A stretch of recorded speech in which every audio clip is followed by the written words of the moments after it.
너희는 가족한테 들은 말 중에 제일 두려웠던 게 뭐야? 내가 원래 남들 여럿이랑 합숙하고 몇 박 며칠 타지에서 묵고 오는 걸 정말 싫어하는데 그래서 수련회도 극도로 싫어해 맞이않는데 엄마는 무조건 나를 꾸역꾸역 보냈어. 내가 수련회 싫다고 하니까 일부러 더 적극적으로 보내는 느낌이었달까? 여기까지는 우리 세대 국룰이었지만 엄마는 또 개신교 근본주의자라서 교회 다녀본 친구들은 다 알 텐데 주로 여름이나 겨울에 성경 캠프, 부흥 수련회 이런 식으로 대형 교회에서 주관하는 합숙 수련회를 하는 게 또 있어. 아니나 다를까 당연히 보냈고 내가 기억하는 것만 8번 끌려갔다. 은혜가 많이 된다나 뭐라나면서 나도 당연히 내가 남들이랑 합숙하는 거 싫어하는 거 어련히 알면서 대체 왜 이러냐고 개겨도 그때마다 너 이거 안 가겠다고 하면 어미 가슴에 상처 입히는 거니까 부모를 공경하라는 10계명을 어기는 거다. 그럼 너 하느님이 어떻게 생각하실까? 라는 식으로 가스라이팅해서 이 말에 저 말에 못 이기니 결국 끌려가게 됐어. 그땐 나도 신앙심이 있었거든. 그러다가 내가 대학교 들어가니까 엄마는 자기도 지쳤는지 근본주의자랑은 슬슬 거리를 두게 되고 더 이상 수련회나 부흥회도 강요하지 않게 됐어. 근데 내가 새내기 때 세월호가 터졌어. 지금도 그 사건이 영향을 끼치는 판국에 그때 기억하는 사람들은 얼마나 심각한 상황이었는지 다들 알 거야. 난 이걸 국밥집에서 엄마랑 같이 밥 먹으면서 뉴스로 봤는데 엄마가 낄낄 웃으면서 한 말이 잊혀지지 않아. 야, 너 같은 애들이 제일 억울하겠다? 억지로 끌려간 애들 말이야. 너도 가기 싫다고 그렇게 고집을 피웠잖니? 토시 하나 안 틀리고 사람들 다 보는 앞에서 이렇게 얘기했어. 이후로도 어디까지나 근본주의자랑 거리만 뒀을 뿐이지 여전히 나를 자기 소유물 취급하는 태도로 끝끝내 버리지 못하고 결국 지금은 이혼에 여러 일이 겹쳐서 의절했어.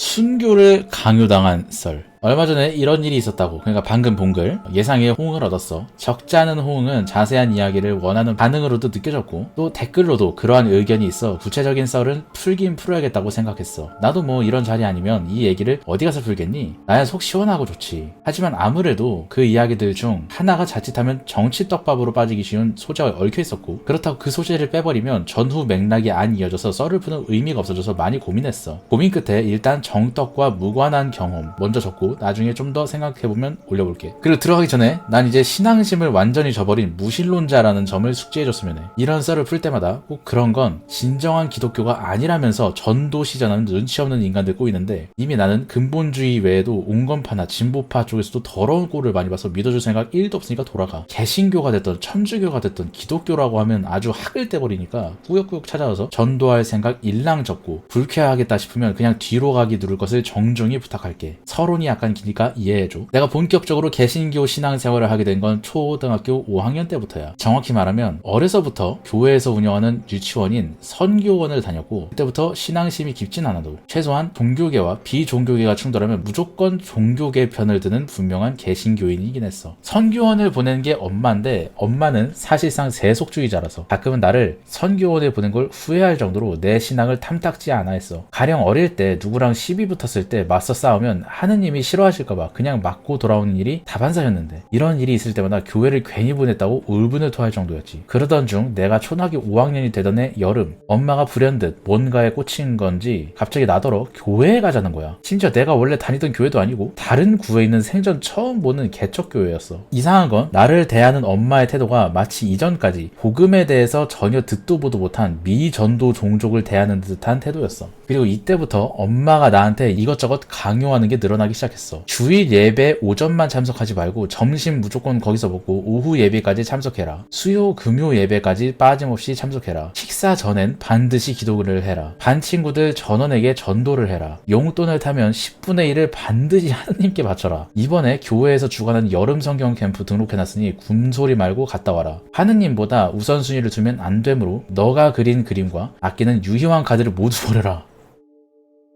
유희왕 카드가 약간 우상숭배 느낌 나서 그런가? 가뜩이나 행동권 박탈당하고 내 물건들을 강탈당한 것만으로 어이가 없었는데 한때는 내 신앙심을 답답해하던 엄마가 이제는 아주 자기가 더 오랫동안 신앙생활을 해온 것 마냥 상전행세를 하고 있으니 나도 당연히 열불이 터지지. 나도 나름 저항을 했는데 엄마는 나를 사정없이 때리기 시작했어. 그러면서 예수의 이름으로 명하노니 땡땡이가 주님께서 멀어지게끔 조종하는 사탄은 저주받고 물러갈지어다 라는 구호를 외치면서 말이야. 지금이야 그 짓거리가 샤머니즘에 융화된 전형적인 한국 개신교 악패습 중 중 하나라는 걸 알고 있지만 그 어린 나이에 최후의 보루가 되어줬어야 될 엄마의 미친 짓을 눈앞에서 본 어린 소년의 공포감이 얼마나 컸겠니? 난 지금도 그 순간을 못 잊겠어. 이후로도 엄마는 내가 조금이라도 항명한다 싶으면 늘 똑같은 행동을 보여줬고 이미 사춘기가 임박한 나이였기에 저항하자면 저항할 수도 있었지만 그러면 불효자식밖에 더 되겠냐는 착해 빠진 생각에 사로잡혀서 어머니한테 완전히 예속화됐어. 아빠도 어느 날 갑자기 나타난 이 일련의 변화에 엄마를 충하기 시작했어. 엄마 아빠는 이 이야기를 방문 잠그고 둘이서만 얘기해서 정확히 둘 사이에 어떤 얘기가 오갔는지 모르겠지만 엄마가 벽창호같이 귀를 틀어막았다는 것과 갑자기 교회에 미치게 된 것이 아빠와 연관이 있었다는 걸 알 수 있었어. 뭐지? 그 뒤로 엄마는 아빠 또한 귀의시키기 위해, 아빠는 원래 무종교였어, 귀의시키기 위해 나를 이용하기 시작했어. 자녀가 간곡히 빌면 못 이길 부모가 없다고. 근데 아내가 갑자기 교회에 미치고 자식들 자유까지 박탈하는 마당에 미쳤다고 어느 남편이 순순히 교회 따라가겠냐. 더 한 가지, 근데 아빠도 대처를 잘한 건 절대 아닌 게 지도 지 아내가 원흉인 거 뻔히 알면서도 안 넘어오니까 애꿎은 나랑 누나를 혼내더라. 너네는 얼마나 멍청해야 네 엄마 수작에 넘어가냐고. 엄마는 엄마대로 끝까지 지 남편도 예속화시키고 싶었던 건지 엄마 아빠 싸움은 바람잘 날 없었고 그 과정에서 엄마는 나와 아빠 사이를 이간질하기 시작했어. 마귀가 아빠를 조종하고 있는 거다. 너희 아빠는 마귀의 꼭두각시 노릇을 하는 거다. 마귀가 아빠로 하여금 너가 하나님께로부터 멀어지게끔 수작을 부리는 거다. 너 하나님이 무섭지도 않냐? 하나님이 무섭냐? 아빠가 무섭냐? 골라. 이렇게까지 위협을 하니까 그냥 배 깔고 엄마 편을 드는 수밖에 없었어. 웃긴 게 나와 아빠 사이를 이간질하면서도 부모를 공경하라는 교리는 등한시할 수 없었던 모양인지 그래도 넌 아빠를 미워하면 안 된다. 하나님 말씀에 어긋나는 것만 아니면 아빠 말씀 무조건 따라야 된다. 라는 모순적인 모습을 보였어. 그러다가 몇 년 후 나는 중학생이 되었고 엄마가 도서관에서 어떤 책을 빌리다가 나더러 읽으라고 강요하더라. 그 책이 바로 이 책이었어. 죽으면 죽으리라. 실격된 순교자의 수기. 안이숙. 반납 기한 때문에 끝까지 읽진 못했지만 대충 일제강점기 시절 신사참배를 거부하고 온갖 고초를 겪은 한 교육인의 일생을 다룰 내용인데 여기까지는 좋다 이거야. 여기서 더 나아가서 유독 엄마가 그때 나와 누나에게 다니엘서를 집중적으로 읽을 것을 강요했어. 거기 에피소드 중에 다니엘의 세 친구가 우상숭배를 강요하는 바빌로니아의 왕의 명령에 항명하여 풀무불에 집어던져지나 살아남는 이야기가 있는데 문제는 엄마는 저 책 주인공 그러니까 다니엘의 세 친구의 상황과 나와 누나의 상황을 동일시하면서 이렇게 말했어. 조금 있으면 할아버지 기일이니 제사를 올릴 거야. 하지만 너희는 하나님 외에 다른 신을 섬기면 안 돼. 그건 우상숭배야. 하지만 그렇게 되면 아빠가 너희를 가만 놔두지 않을 거고 아빠가 널 죽일 수도 있어. 그렇게 되면 그냥 죽어. 그러면 너희는 순교하는 거니 하나님 품에 안기게 될 거야. 하지만 이게 무서워서 제사상에 절을 한다면 너희 믿음이 없는 거지. 그럼 지옥에 가게 될 거야. 시발 쓰는데 눈물 날라 그러네. 그냥 죽어. 너희는 이런 말 엄마한테 들은 적 있어? 난 이 말을 14살 때부터 할아버지 기일은 물론 명절 때마다 6년간이나 들었어. 학창시절 명절이 나한테는 그렇게 그냥 죽는 날이었다. 나는 그때 그게 정말인 줄 알았어. 엄마가 저렇게까지 귀에 딱지가 않도록 강요할 정도면 아빠는 나를 정말 죽일 수도 있겠구나. 하지만 역시 지옥 가서 영원히 고통받는 것만큼은 아닌 것 같아. 하나님을 실망시켜드릴 순 없어. 라는 생각에 제사상에 절을 하지 않았어. 당연히 집 가서 아빠한테 호되게 맞았지. 그나마 누나는 딸이라서 깊이 추궁은 안 했는데 나는 더 혼났어. 너는 장손인데 어떻게 그럴 수 있냐면서. 아빠도 대단한 게 그런 상황에서 아내를 손볼 생각한 게 아니라 오히려 이악 물고 나한테 매달리고 제사상에 절하는 걸 강요하고 나한테 장손의 의무를 들밀겼어. 그러면 내가 가슴이 웅장해져서 지 편에 붙을 거라고 기대라도 했나? 죽지 않을 만큼 맞은 거라 다행히 순교는 실패했지. 그래도 내심 신앙을 지키긴 지킨 거라 엄마가 날 위로해주긴 하겠지라는 기대를 품었지만 아빠가 출근한 뒤에 엄마는 나를 사정없이 때리면서 추궁했어. 아빠한테 적극적으로 전도를 해서 더 맞고 죽었어야지. 왜 그냥 맞기만 하고 전도를 안 했어? 죽는 게 그리도 무섭드냐? 내가 아빠한테 죽임 당하는 것을 은근히 기대했는데 왜 자기 기대를 저버렸냐는 듯한 뉘앙스였어. 나는 멍청하게도 더 적극적으로 신앙을 어필하지 못한 나를 탓하며 내 신앙심이 이거밖에 안 되는구나 라고 한탄하며 눈물을 훔쳤어. 이건 서막에 불과했어. 이게 서막이라고요? 나중에 찾아보니까 남편과 아들 사이를 이간질하고 또 그 아들에게 남편을 투영하여 괴롭히고 때론 죽이기도 하는 현상을 지칭하는 용어가 따로 있더라. 메데이아 콤플렉스라고. 원래는 이거 말고도 더 많이 있었지만 너무 장황하기도 하고 순교 강요라는 주제 외에 다른 이야기까지 남발하면 TMI가 될까봐 너무 두서없이 쓴 것 같네. 하편은 정치 떡밥 때문에 내용을 추려야 될 것 같아. 그때가 18대 대선이었던 점만 밝혀둘게. 개인적으로 종교 싫어하고 그 중에서도 기독교를 제일 혐오하는데 저는 종교에 대해서 아무런 생각이 없으니 저는 그냥 댓글이 있는 거예요. 이 이야기를 들으니 정말 마음이 아프고 진심으로 네가 행복했으면 좋겠다고 생각된다. 힘내라 친구야. 순교를 강요당한 썰 하편. 다시스는 가계에 흐르는 저주를 이렇게 끊어라. 세계적으로 인정받는 G12셀 교회, 담임 목사, 치유 사역자들, 영적 전쟁 전문가들의 성격적, 신학적 가르침과 목회 사례가 대폭 보강된 최신 개정판? 들어가기에 앞서 이 책이 우리 엄마가 가장 처음 읽은 개신교 관련 서적이고 정확히 아빠 사이에 무슨 일이 있었는지 끝끝내 얘기해주지 않았지만 엄마는 아빠에게 아쉬운 점이 있고 그게 해결이 안 되면 저 책의 논리를 들어 나에게 화풀이하곤 했어. 아버지의 죄는 아들에게도 책임이 있다나? 아니 불만 있으면 뭔지나 말이라도 해야 했을 텐데 뭐가 불만인지 끝내 얘기하지 않았어. 결국 중딩 때 엄마와 싸우다 지쳐 아빠가 집을 나가고 할머니 댁에 얹혀 살게 됐고 엄마는 그런 아빠를 집안으로 다시 불러들이겠다고 나를 이용했어. 가장이 이러면 안 된다나 뭐라나. 마침 할머니 댁이 인근에 있어서 도보로 방문이 가능했고 일요일마다 아빠가 나랑 누나를 불렀기 때문에 몰래 교회 갔다 온 뒤 아빠를 만났는데 만약 아빠가 차 끌고 우리를 데려온다거나 하는 식으로 엇갈리면 교회 갔다는 게 뽀록 나니까 그날은 그냥 아빠한테 죽는 날이었어. 못 가게 막든가 아빠가. 이 인간도 끝까지 지 아내한테 근본적인 문제가 있다는 걸 이악 물고 외면하면서 자식들만 들볶더라. 이 와중에 엄마는 나에게 금식 기도를 강요했어. 일주일씩 총 2번 했는데 한 번은 그냥 경험 삼아 해보라고 하고 나머지 하나는 집 나간 아빠를 다시 집으로 오게 해달라는 내용이었어. 그때 일주일 동안 생수 빼고 아무것도 못 먹었어. 학교랑 학원은 그대로 다녔고 근데 내가 뭐 바꾸는다고 달라지는 게 있나? 당연히 씨알도 안 먹혔고 아빠한테 또 처맞고 돌아오자 엄마는 네가 뭔가 부정을 저질렀을 것이다. 에라이 한심한 새끼 이러면서 위로 한마디 없이 금식한 걸 부정해버렸어. 그렇게 싸우다가 고2 때 외할아버지가 투병 끝에 돌아가셨어. 아빠는 당연히 장례식에 안 갔어. 아니 아빠한테는 외할아버지가 투병 중인 것도 안 알려줘 놓고 당일에 통보식으로 부고 소식을 알렸다고 해. 외할아버지 장례식 다 끝나고 엄마는 아빠에게 내 인생에 더 이상 당신은 없어 라는 문자를 보냈다고 했어. 그리고 이때부터 내 일상은 제대로 어그러지기 시작했어. 아마 누군지 모르겠어요. 누구누구였어도 내 엄마가 한 짓거리를 보면 하게 됐을걸? 사실 그 이전까지는 아빠는 말할 것도 없고 누나는 누나대로 엄마한테 바락바락 대들어서 오히려 누나가 더 엄마한테 괴롭힘 당했으면 당했지. 나는 고분고분해서 그나마 2대 맞고 1대 맞고 끝나는 식이었어. 근데 이때부터 그 두 사람에게 향하던 화살을 모두 나에게 전가하기 시작했어. 정확히는 본격적으로 아빠 이미지를 나에게 투영하기 시작했어. 마치 이제 니네 아빠랑 연 끊었으니 너를 특별히 더 괴롭혀주겠다는 뜻. 물론 나라고 참다 못해 안 되는 건 아니었어. 문제는 엄마한테 가불기가 있었던 건데 1. 내가 대들거나 논리적으로 막힌다 싶으면 야 너 엄마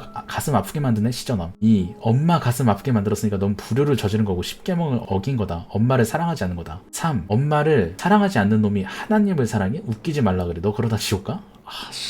진짜 어떻게 해버리고 싶네. 이 삼박자가 아주 그냥 가불기로서 이때부터 내 몸은 벌벌 떨리면서 말로 형언할 수 없는 무서운 고통과 함께 굴복했어. 그러고는 엄마를 원망하는 게 아니라 믿음이 없는 나 자신을 원망했지. 거의 뭐 이때부터 2년간 이 일상이 무슨 조교물이었어. 대충 이때 있었던 일을 몇 가지 나열하자면 1. 장례식 끝나고 3일 후에 지멋대로 합숙 수련에 등록해놓고 이것 가지고 또 박터지게 싸운다. 전에 다른 글에도 썼지만 나는 모르는 사람이랑 여럿이서 합숙하는 걸 극도로 혐오해. 위 논리를 들먹이고 아예 칼까지 들이밀어서 결국 굴복하고 다녀왔어. 문제는 다른 수련회는 보통 2박 3일인데 이거는 무려 4박 5일을 해먹는 데다가 설교 중에 정치 얘기를 존나게 했고 아예 설교 외에 정훈 교육 시간을 따로 두기도 했어. 그때가 18대 대선 때였고 대형 교회에서 주관하는 행사였으니 대충 어느 쪽일지 다 알 거라 믿는다. 참고로 엄마는 그 주최 측에서 발매한 찌라시 잡지까지 하나하나 구독해서 모았어. 2번, 나는 고등학교를 다른 동네에 있는 곳으로 배정받아 자전거 타고 등하교했고 원래 운동하는 거 좋아해서 전혀 불편은 없었고 오히려 좋았어. 그런데도 뜬금없이 엄마가 차를 끌고 와서 자전거를 트렁크에 실어버리고 너 힘들 테니 차 타고 집에 가자면서 강요할 때가 있었어. 갑자기 왜 이러지? 하고 차를 타니까 카 오디오로 그때 한창 논란이 됐던 지옥의 울부짖음을 틀어주더라. 그거 억지로 듣게 하려고 차에 태운 거. 아, 저 그건가? 무슨 지옥의 소리를 녹음해왔다고 하는. 3. 컴퓨터로 넷서핑 좀 하고 나면 무슨 내용 봤는지 어떤 정보를 탐색했는지 속속들이 말하라고 해. 말해도 예를 들어 하루에 1시간을 했다 치면 겨우 그거 찾아보는데 1시간이나 걸리냐며 뭔가 더 숨기는 게 있을 거라며 말하라며 추궁당했어. 4번. 타자하다가 실수로 오타 내면 어김없이 때리면서 개지랄했어. 한두 살짜리 애기도 아니면서 왜 틀리냐고. 네 속에 마귀가 들어있는 거라고. 기도랍시고 나를 후드려 팼어. 5. 서울에 위치한 대형 교회들은 목사 설교를 카세트 테이프화해서 판매하기도 하는데 그때 엄마가 덕질하던 목사도 덕질이 있구나. 그때 엄마가 덕질하던 목사가 있어서 어김없이 하나하나 사모으고 나에게도 덕질을 강요했어. 심지어 땡땡땡조차 그 목사와 비교하며 까내릴 정도. 테이프 하나 새로 사면 나 방에 가둬놓고 다 들을 때까지 나오지 말라고 했어. 6. 지는 남편이랑 연 끊어놓고 마치 아빠가 신앙을 가로막는 마귀의 하수인이라도 된 마냥 선동해놓고 나더러는 아들이 아버지를 미워해서는 안 된다며 아버지를 용서하라고 했어.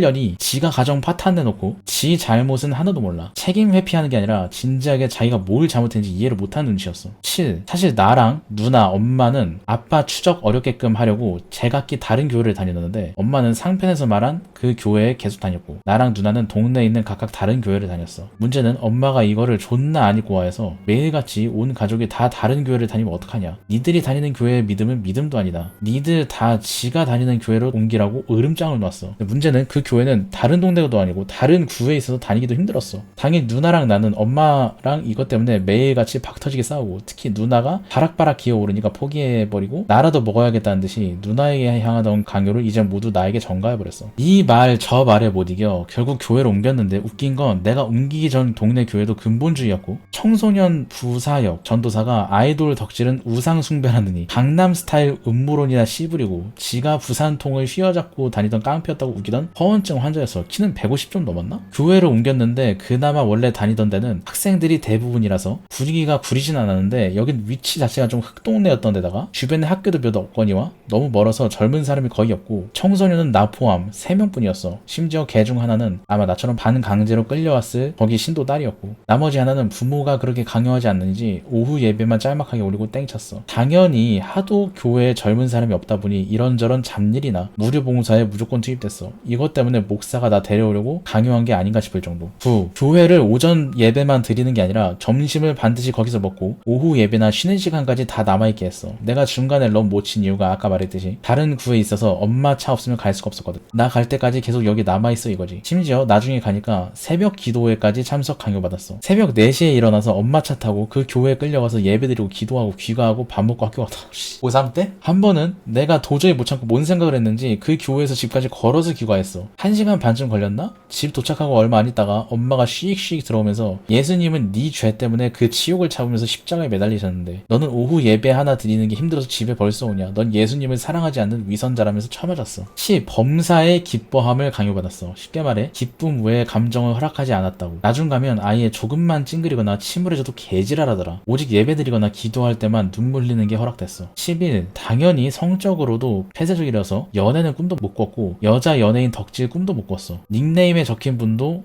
이분 닉네임이 연예인인가봐요. 추종한 지 2년도 안 됐어. 만화 애니 보게 된 것도 그나마 얘네는 실제 사람은 아니니까 되겠지 싶어서 몰래나마 즐긴 거야. 이게 끝이 아니고 우리 부모님 세대들한테 자식 벌되는 남자애들 고추 만지는 악패습이 있었는데 아빠가 이걸 엄청 좋아했어. 근데 내가 이거 극도로 혐오해서 완강하게 저항했고 또 이걸 자기가 옆에서 뻔히 보고 있었는데도 지 멋대로 아빠한테 성추행 당한 것을 즐기는 놈이라고 망상해버렸어. 나는 억장이 터지니까 아니라고 내가 완강하게 저항하는 거 빤히 봤으면서 왜 그런 소리를 하냐고 항변해도 안 통함. 그러면서 지는 내 유두 만지는 걸 좋아했고 언젠가 한 번은 내 손을 낚아채서 지 가슴을 주무르게 한 적도 있음? 12. 난 초딩 때부터 결혼 생각이 없었는데 당연히 이걸 가만 안 놔두고 틈만 나면 결혼해라 번성하고 생육해서 아들 반드시 두라고 귀에 딱지가 않도록 강요받았어. 그래야 자기가 기쁘다나 뭐라나. 13. 가끔 가다가 국도 같은 데 가다 보면 산속에 무슨 기도원이 있다고 광고하는 편말 본 적 있을 텐데 엄마가 지인 중에 그런 기도원 운영하는 전도사가 있었어. 생긴 건 전형적인 시골 할줌마고 결혼을 늦게 했는지 내 또래 딸이 있었어. 전혀 안 입었어. 전형적인 개신교 근본주의 플러스 한국 토착신앙 그 자체를 보여줬는데 이 양반도 꽤 다룰 내용이 많고 너네들이 흥미로워할 내용이라서 자세한 건 나중에 다뤄볼게. 아무튼 엄마는 이 딸한테 유독 네 친동생처럼 잘해줘라 밥도 사주고 선물도 사주라는 식으로 얘를 섬길 것을 강요했어. 나는 친분도 없는 애한테 호의를 베풀라는 말을 하도 지긋지긋하게 강요받다 보니까 왜 아주 걔랑 결혼까지 하라 그러겠다? 비아냥되니까 정말 걔랑 결혼했으면 좋겠다고 해. 여기까지 읽었으면 알겠지만 엄마가 네가 했으면 좋겠다라는 말은 군소리 말고 따라와라 임마 같은 뜻을 지녔다고 보면 돼. 씨발 나 대딩 때까지 근본주의 손절 못했으면 지금쯤 연애도 못해보고 맘에도 없는 여자랑 정략 결혼당해서 애새끼 5쯤 뒀을 거다. 14. 5에서 말한 지가 덕질하는 목사가 주관하는 합숙 수련회가 있는데 이걸 동학회로 진행하게 돼. 당연히 끌려감. 여자들은 그나마 숙소라도 있었지만 남자는 그냥 회당에서 자게 함. 회당은 복층 구조였고 반으로 나뉘어 남녀가 갈라하는 구조였는데 엄마는 무조건 경계선에 앉을 것을 강요했어. 지가 감시하기 편하니까. 이 회당 복층 구조였는데 어쩌다가 2층으로 자리가 나서 갈라지게 됐는데 참가자들이 존나 멍청한 게 대각선으로 앉으면 될 것을 목을 45도로 돌려서 목사를 보더라. 이거는 당시 교회가 아니라 그냥 참고 사진 같은 건가 봐요.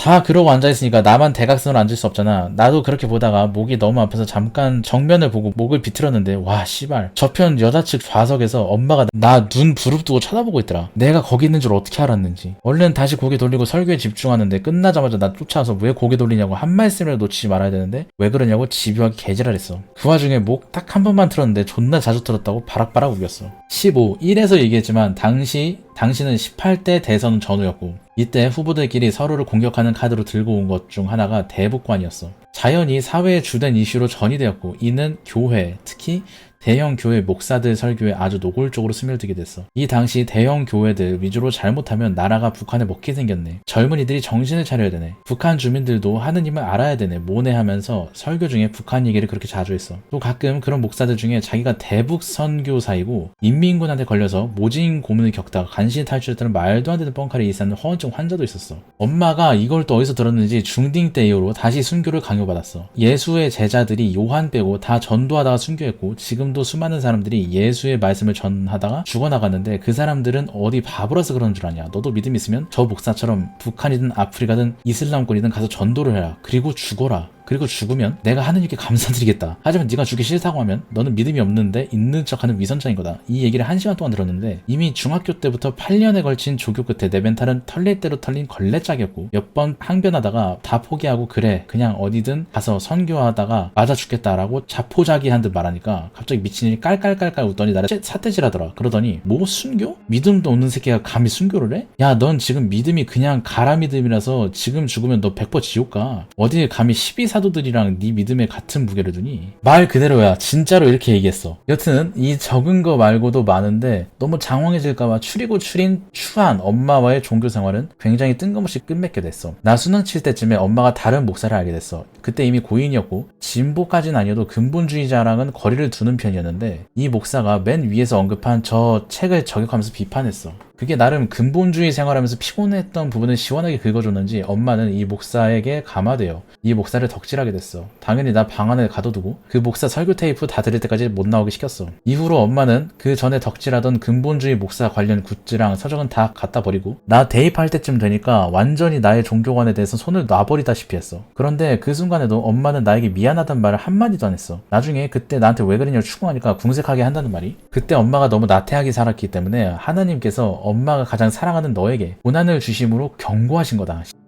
는 끝까지 진지하게 자기가 나를 괴롭혔다는 사실을 인지하지 못했어. 신앙만 근본주의에서 멀어졌을 뿐이지 본질적으로 나를 대하는 태도가 그대로였던 거지. 결국 나 대입 이후 갑자기 신앙적으로 올가매던 게 거의 다 사라지다시피 했으니까 방황하다가 이런저런 이런 말이 있었지만 군대 와서 완전히 신앙을 버리고 무신론자가 됐어. 이 경위도 쓰려다가 너무 장황해질 것 같아서 지금은 그냥 기독교적 가치라면 학을 때는 무신론자라는 걸 알아줬으면 해. 군대 전역하고 엄마 아빠 이혼하면서 당연히 엄마랑은 연을 끊고 아빠 이혼 공방 때 편 들어놓으니까 투사구팽 당해서 지금은 아빠랑도 연 끊었다. 내 얘기는 여기까지야. 짧지도 않은 얘기 들어서 고맙다. 적다 보니 단순히 순교 강요화 당한 이야기가 아닌 그냥 살면서 가정과 교회에서 겪어온 부조리를 넋두리 놓는 글이 되었네. 그리고 종교 믿는 붕이들한테 어려운 부탁이겠지만 너희가 믿는 신앙과 그 논리는 내부적으로만 통용된다는 것을 숙지해줬으면 좋겠다. 내부 논리를 강요하는 일 또한 없었으면 좋겠다. 어떻게 뭐 재밌게 보셨는지요?